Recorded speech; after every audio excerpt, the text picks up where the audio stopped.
When Jerry asked me to speak about rethinking why people like nicotine, for the longest time I just couldn't get past, well, it's bloody obvious, isn't it?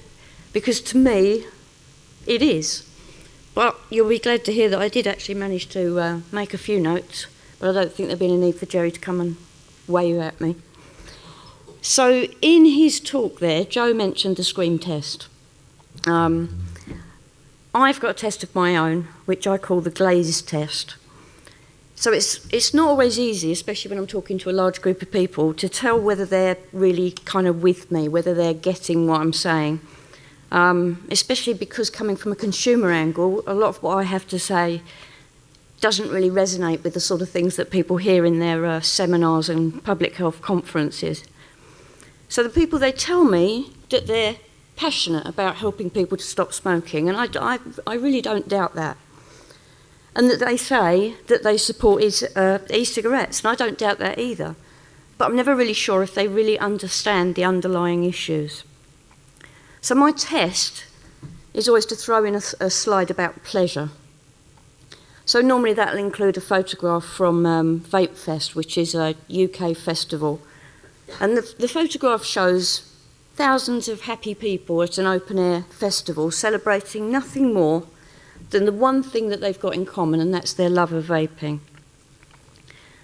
So I'll tell them about the colourful tents and the thousands of different devices and liquids that are for sale at that event, about the camping and the barbecues and the music and the friends who wait all year just for that event to meet each other in person.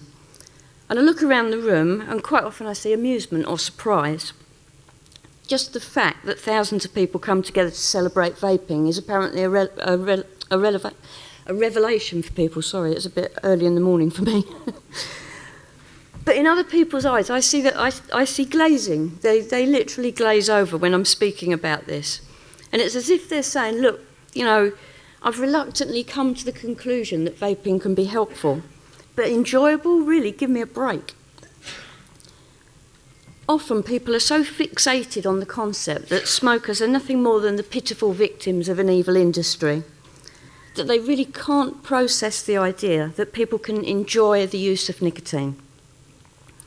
I've lost count of the number of times that people who don't use nicotine have said to me that the only thing I enjoy is the relief from cravings.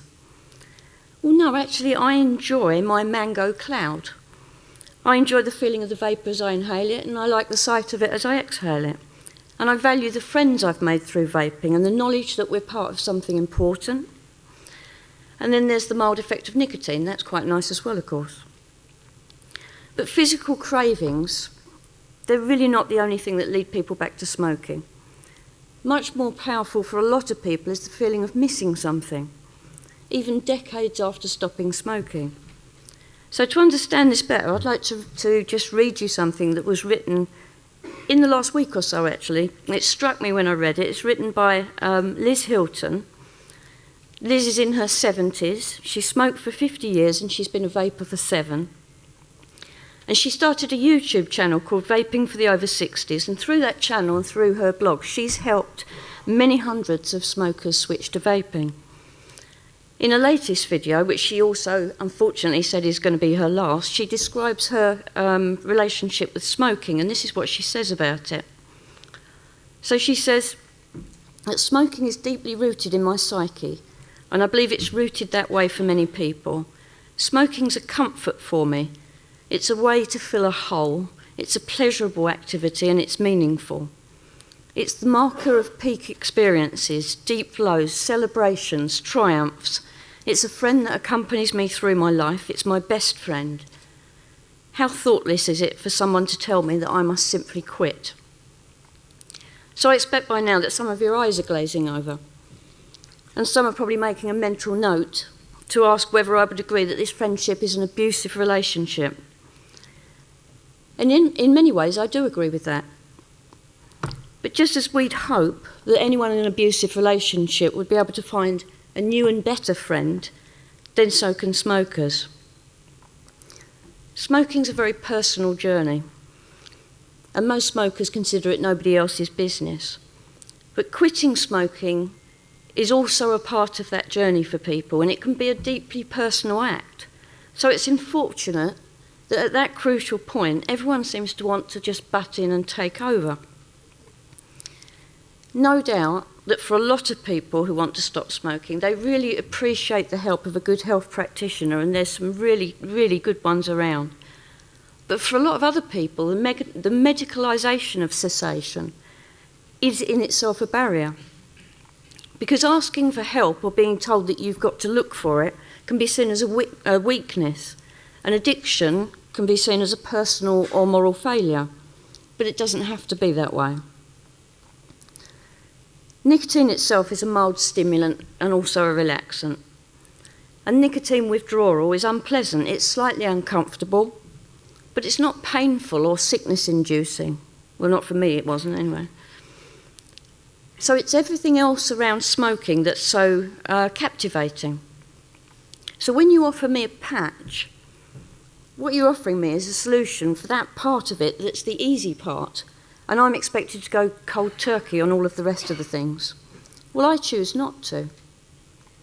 My own relationship with smoking was fairly similar to Lizzie's, although perhaps not quite so intense. But my relationship to vaping is different. If smoking is James Dean, then vaping's more like the Fonz, sort of more fun and pretty harmless, but probably not quite as cool.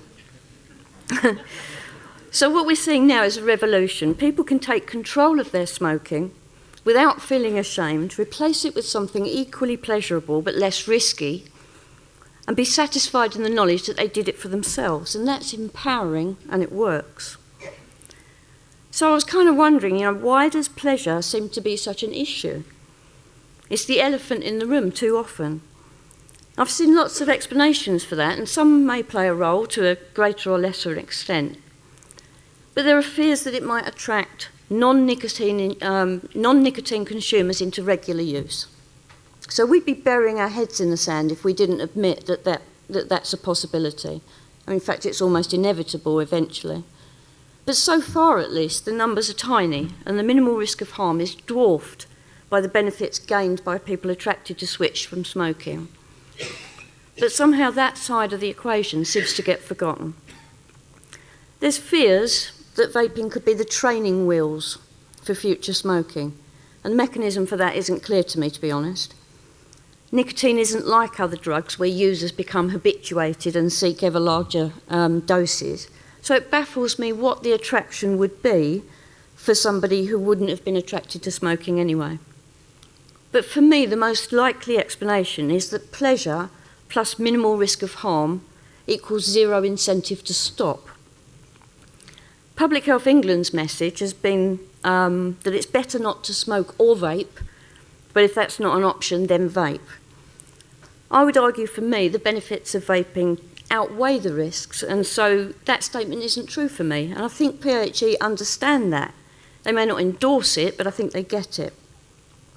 For others, long-term nicotine use in any form is a problem. But if it's not a problem for me, I don't see why it should be for anybody else. So Joe spoke about Mike Russell, his words earlier, and I think Mike Russell was prophetic. He understood that there was a potential for new nicotine products to become a long-term replacement for smoking tobacco. And for that to happen, they must be, in Mike's words, as palatable and acceptable as possible. Well, another word for that is pleasant.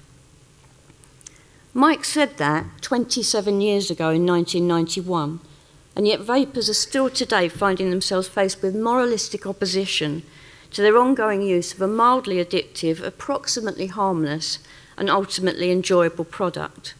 A product which, for many if not most, has improved their health and extended their lives. No doubt snus users will tell the same story, and the heat not burn fans, I'm not sure what we call them, perhaps heaters or something, well, they've still got it to come. And for me, it's time that stopped. Thank you.